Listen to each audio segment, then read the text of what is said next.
I'm so excited for Gran Turismo 7. I'm so excited.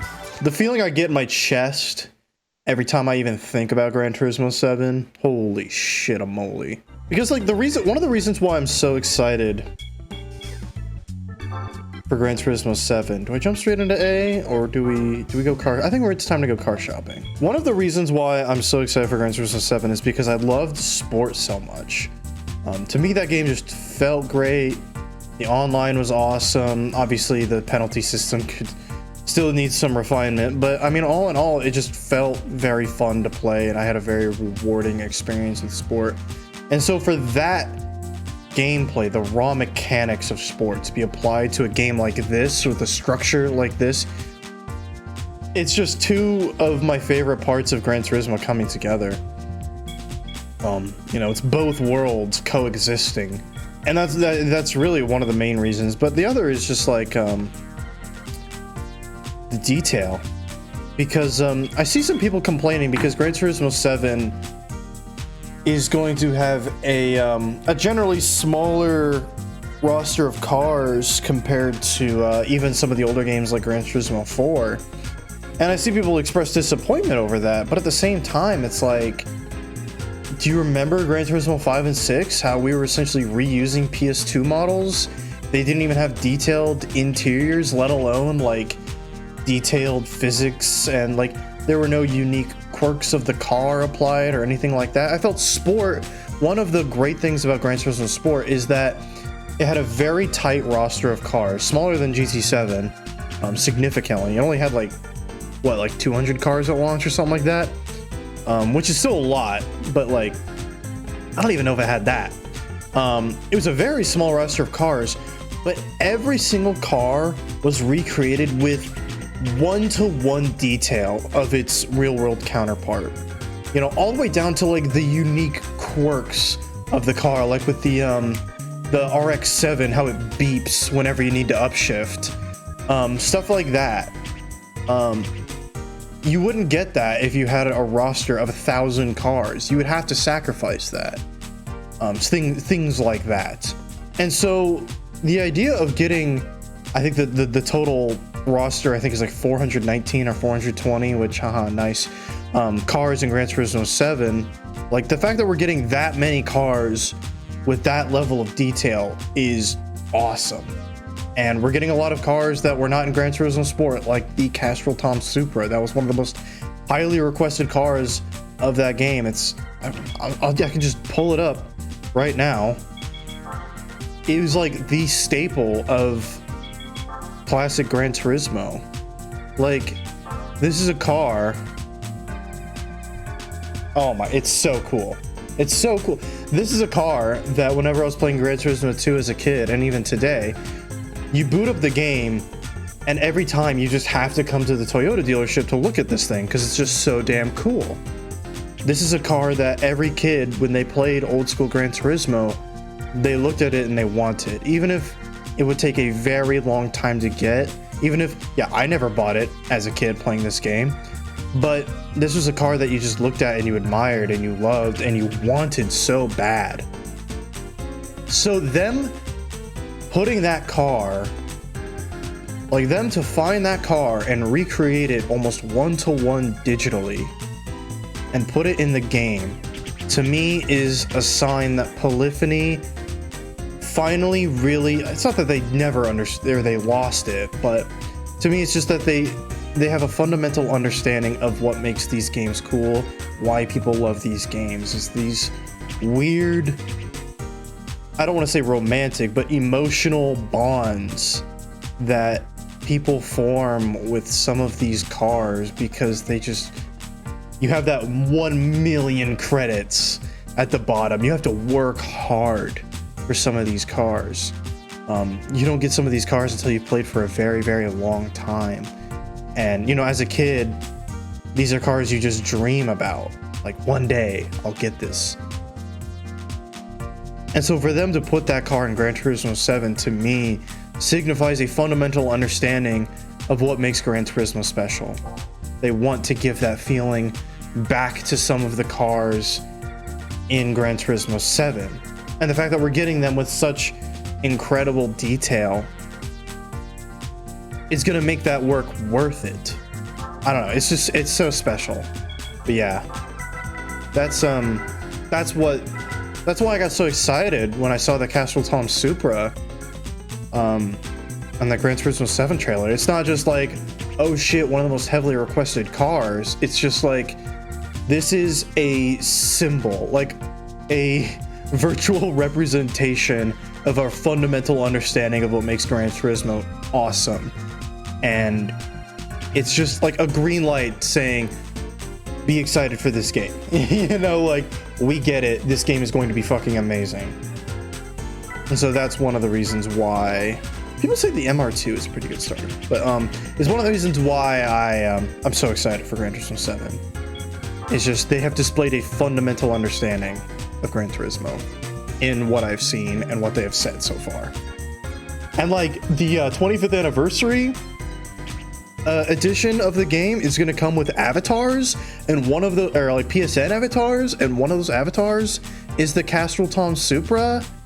And normally, like, PSN avatars are pretty like underwhelming pre-order bonus, especially for like a special edition of the game. But I'm gonna rock that until I die. I'm gonna rock that avatar for the rest of my life. I'm not even joking. It means so much. So thank you, Polyphony. I know you're not watching this, but thank you for recreating the Castrol Tom Supra. And I loved, modding. Oh, and that's gonna be back in Gran Turismo 7. Car modding, like actually getting new parts. That's one of the most heavily requested features for sure. High speed. Oh, I'm so happy that high speed ring is coming back in Gran Turismo 7. Oh my god. I hope they keep the banking in 7. It looks like it's based primarily off of the Gran Turismo 5 high speed ring, which is a great interpretation of this circuit. But you gotta have the banking. You gotta have this. You gotta have the long banking on T1. So happy this is coming back. At PSX 2017. No, it was 2017. Because that was the year I went. They were selling Gran Turismo merch, and they had sweatshirts with these symbols on them. I wanted one so bad, but I could barely even afford to go, let alone buy overpriced merch, so I didn't get it. That always made me sad. This would be a very deep cut if they brought this back for 7. I would love it. But it would just be like, what? No one has any really particularly fond memories of this track. Yeah, just gonna cut that corner, whatever. Because people like, shit. They just announced High Speed Ring and Trial Mountain, I think. It was like, where's Grand Valley? Where's this? Where's that? It's just like, where's Midland? Or Midway, or whatever it's called. It's just like, bro. Gran Turismo Sport had one of the best post-launch release cycles of any game ever. Like, that game was supported up until this year for free. You know, they constant, like, car packs, new tracks, balancing updates for, you know, 4 years.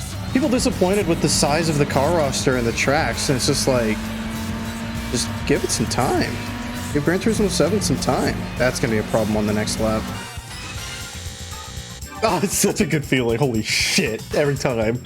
I actually saw some people like, yo, what the fuck? Add Grindelwald. Like, I don't think we need that one, guys. I'm just gonna be real. I think it's fine. I think we can leave Grindelwald in Gran Turismo 2. It would be, again, like one of those things, like, if they added it in Gran Turismo 7, I would be thrilled. But, like, let's be real. They do not have to do that. They do not have to do that. One thing I've always appreciated about Gran Turismo as well is, like, specifically the newer ones, is, how good they feel on a controller. Like, I feel like Polyphony understands that, like, not everyone can afford a freaking wheel. And so they really fine-tune those controls on a normal controller. So, like, even if you have a normal controller, you can compete, you know? I've been in races where I know I'm playing against someone with a wheel, and I'm keeping up with them, you know? Obviously, the wheel is the best way to play games like this, but like, I feel like Gran Turismo is by far like the best racing sim to play on a controller. For some reason, they just nailed the controls. I might be slow here. Fuck! Yeah, Grindelwald would be a very bizarre pick if they wanted to add that to 7. I wouldn't be opposed. It's like, let's get some essentials squared away. Would love Seattle, but I've heard it would be unlikely because some of the stuff in that track is actually completely different now. Like the area it's based on, and of course they could always just say screw it and just do it anyway. But I don't know. I know polyphony, and it just doesn't sound like something they would do. They'd be like, why would we do it? It's not it's not accurate. You literally can't make that track anymore if you wanted to today. This, you know what? I'm coming around. I'm imagining this track in like Gran Turismo Sport. It would be fun as hell. It would be fun as hell. Like, you know what the other thing Polyphony is saying that is proving to me that they understand Gran Turismo and that Gran Turismo 7 is going to be amazing? It's the first part of the trailer they showed, which is apparently the opening, like part of the opening to the game. It is a remake compilation of older Gran Turismo intros from 1 to 4, you know? What a great way of demonstrating like some of the most nostalgic things on the planet, a Gran Turismo intro. And they're even tapping into that for Gran Turismo 7. And this is what I love about Gran Turismo games, and what I'm excited to do in Gran Turismo 7 again, is having these thoughtful decisions of just like, what car do I buy? You know, I could grind up and get more money for this, or I could just spend the money now and then, you know, it's just such a interesting debate you have to go through every time. The music in this game is top tier. I really hope the music in Gran Turismo 7 is top tier. But Gran Turismo music is always top tier. I have no doubt. See, this is what I'm so excited for in Gran Turismo 7 is like real, tangible, and noticeable upgrades. This track is awesome. I would love it if they added this to 7. This is one track I'm like, you should add it to 7. But yeah, thank you for watching. Be excited. Pre-order Gran Turismo 7. I'm not afraid to be a shill for Gran Turismo. Polyphony, pay me, and I will gladly advertise this shit. I mean, I'm advertising for free, and I'm still like, hell yeah. So, yeah, pre-order Gran Turismo 7 25th Anniversary Edition right now. Play Gran Turismo, be happy, be satisfied, be fulfilled in your life, and succeed at things. And, yeah, that's it. So, goodbye.